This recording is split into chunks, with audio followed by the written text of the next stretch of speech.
এরকম কাজলের মতো কালো চেহারা নিয়ে উনি আমার মতো সুন্দরী একটা মেয়েকে বিয়ে করতে আসতে কোন সাহসে? আপনি কিন্তু আমাকে অপমান করছেন। আরে রাখ বেটা তোর অপমান। এই তুই কোন জায়গার রাজকুমার রে? তোকে মান রেখে কথা বলতে হবে।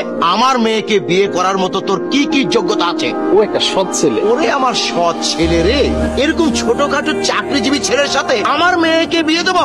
মানুষের দিন পাল্টাইতে কয়দিন? আজকে আমার বন্ধু ছোট একটা চাকরি করতেছে, আল্লাহ চাইলে কয়দিন পরে একটা বড় চাকরি করবো। আর গায়ের চামড়া, এরকম কালো চামড়া কিভাবে পরিবর্তন করবে? এই ভূত নিয়ে সংসার করবো আমি? আর পোশাকও পরছে স্পঞ্জের স্যান্ডেল, আবার ফুটপাত থেকে মনে হয় 7টা কেনা। ঘটক আমাদের আসতে বলছে, তাই আমরা আসছি। সুন্দর না হলে সম্বন্ধ করবেন না, দয়া করে আমাদের এইভাবে অপমান করবেন না। একদম চুপ। এই বাসায় ঢোকার আগে মনে ছিল না যে অপমান হইতে পারিস? কাইল্লার বাচ্চা কাইল্লা। কিন্তু চুপ থাক না। এই তুই চুপ কর। ওনারা যে অন্যায় করেছে তার শাস্তি দেওয়া উচিত। আরে আমার মেয়ে লাখে একটা সুন্দরী মেয়ে, আর কাইলা ভূত কোন জায়গা থেকে আসছে আমার মেয়েকে বিয়ে করবে? সাহস কত বড়! এই যে একটু শোনেন,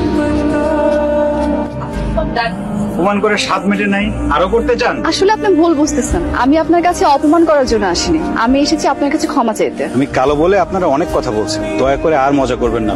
নিজের গায়ের রং নিয়ে মজা শুনতে আর ভাল লাগে না। আপনার আব্বা আর বোনকে বলবেন আমি হাত জোর করে ক্ষমা চাইছি, আমি সরি। তাদেরকে বলবেন আমি আর কখনোই আসবো না। আপনি আসলে ভুল করতেছেন। আমি আসলে ওই বাড়ির লোক না। আপনি যাকে দেখতে গিয়েছিলেন আমি ওর বান্ধবী, আর আমার বাড়ি এই রাস্তা থেকে যেতে আর 10 মিনিট সময় লাগে। আসলে ওরা আপনার সাথে যে ব্যবহার করেছে কাজটা ঠিক করেনি। আমি ওদের তরফ থেকে আপনার কাছে মাপ চাচ্ছি। সত্যি কথা বলতে কি, মানুষের গায়ের রং আর পোশাক দেখে কখনোই বিবেচনা করা উচিত না। আপনি ক্ষমা চাচ্ছেন কেন? আপনি তো ব্যাপারটা বুঝেন। যারা বুঝে না তাদের আসলে ব্যাপারটা বোঝা উচিত। যে বাড়ির মায়া দেখতে এলাম ওরা এত খারাপ ব্যবহার করলো, দূর দূর করে আমাকে গাড়ি ধরে বাইক করে দিল, আর আপনি এসেছেন ক্ষমা চাইতে? মানে পৃথিবীর মানুষ বন্ধু কি বিচিত্রময় কও। চল, কথা না বাড়িয়ে চল যাই। আচ্ছা, ভুল কিছু বললে ক্ষমা করবেন, আমরা এখন আসি। এই ঘটকের বাচ্চা, এখন যদি আমি তোকে আমার সামনে পেতাম না, মাটিতে পুঁতে ফেলতাম। তুই কি পাত্র পাঠিয়েছিস? চাইলা ফকিন্নি, ও কি আমার মেয়ের সাথে যায়? এই, তুই আমার স্ট্যাটাস সম্বন্ধে জানিস না? কত টাকা বেতন পাই আমি, কত টাকার মালিক আমি। আর যদি কোনোদিন ফার্দার এই ধরনের পাত্র পাঠাস না, তাহলে কিন্তু তোকে আমি জ্যান্ত পুঁতে ফেলবো।